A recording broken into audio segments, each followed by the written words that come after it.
El máximo rector del fútbol mundial, la FIFA, nominó al premio de Best FIFA en la categoría como mejor fan a la brasileña Silva Greco. Greco es reconocida por la FIFA por narrar los partidos del Palmeiras a su hijo Nicolás Greco, aficionado al cuadro brasileño y que es invidente. El premio se entregará al ganador el día 23 de septiembre. La pentatleta Mariana Arceo, campeona panamericana y seleccionada olímpica de Tokio 2020, consiguió coronarse como campeona mundial en relevos al lado de Mayan Oliver en Budapest, Hungría.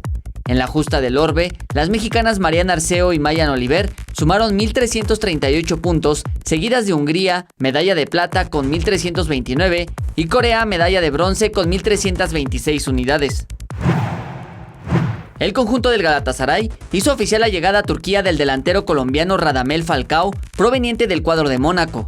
El Tigre firmó con el cuadro turco por 3 temporadas y un sueldo de 5 millones de euros por cada una de ellas. Jesús Arias, 21 Noticias.